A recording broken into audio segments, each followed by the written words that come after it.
আমাদের মনে আছে ওই 3, 4, 5 আগস্টে আমাদের আমির সাহেব, সিনিয়র নায়েব আমির সাহেব কিভাবে মার্চ টু গণভবনের ঘোষণা দিয়েছিলেন।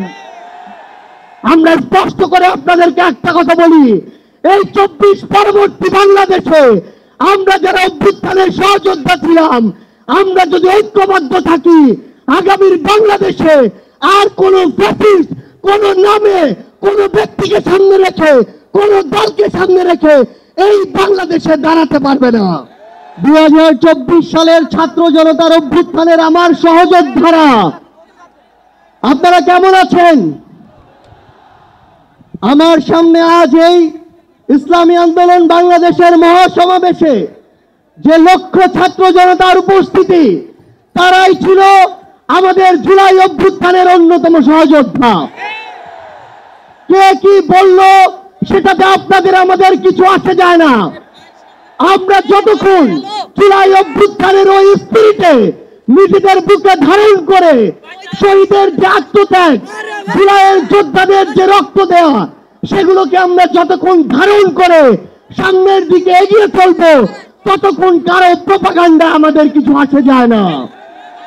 ততক্ষণ ওই বিদেশি এজেন্টদের চক্রান্তে আমাদের কিছু আসে যায় না।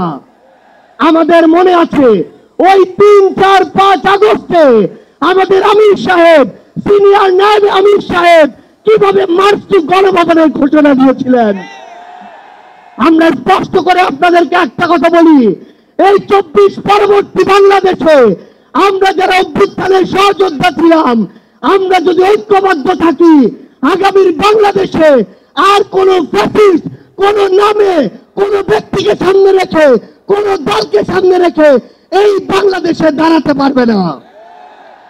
এখন জনগণের সামনে আমাদের দৃষ্টান্ত স্থাপন করতে হবে। আমরা আমাদের কাজের মাধ্যমে প্রত্যেকটি ক্ষেত্রে যেন সেই দৃষ্টান্ত স্থাপন করতে পারি।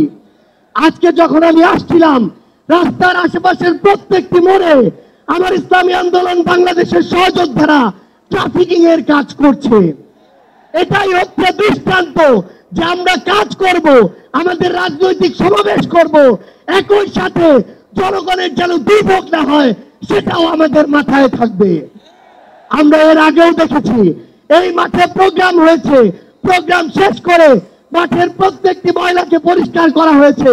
এটাই হচ্ছে আগামীর বাংলাদেশের দৃষ্টান্ত যে আমাদের যারা সাময়িক যদি কোনো সমস্যা হয়, আমরা আবার ঐক্যবদ্ধভাবে সেই সমস্যার সমাধান করব।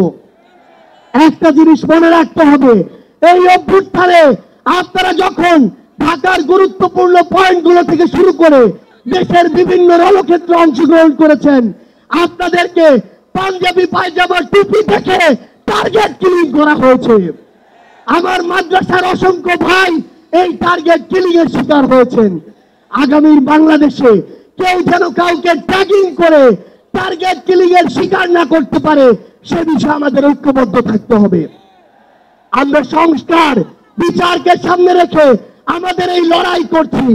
আপনারা পিআর এর কথা বলেছেন, এই যে পিআর, আগামীর বাংলাদেশের সংসদে আমরা যদি আসলেই জনগণের প্রতিনিধিত্ব চাই, তাহলে আগামীতে এই পিআর নিয়ে আমাদের আরো জোরসোরে ভাবতে হবে।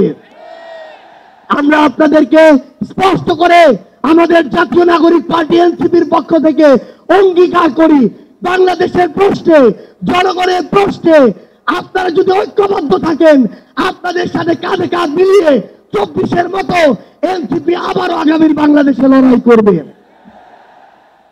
আমাদের এই বাংলাদেশের 24-এর অভ্যুত্থানের স্পিরিটের প্রশ্নে, ওই খুনিদের বিচারের প্রশ্নে, রাষ্ট্রের সংস্কারের প্রশ্নে আমরা ঐক্যবদ্ধভাবে এগিয়ে যাব। আমরা যতদিন ঐক্যবদ্ধ থাকবো, ততদিন এই বাংলাদেশে আর কোনো হাসিনা মাথা উঁচু করে দাঁড়াতে পারবে না। ইনশাআল্লাহ আপনাদের সাথে আমাদের আবারও দেখা হবে রাজপথের লড়াইয়ে অথবা বিজয়ে। ততদিন পর্যন্ত সত্যের সাথে থাকবেন, ন্যায়ের সাথে থাকবেন। যত বড় খুনি, যত বড় সাহসী, যত বড় নেতাই ফ্যাসিস্ট হয়ে ওঠার চেষ্টা করুক না কেন, আমরা ঐক্যবদ্ধভাবে তাদেরকে প্রতিহত করবো ইনশাআল্লাহ। ইনকিলাব জিন্দাবাদ।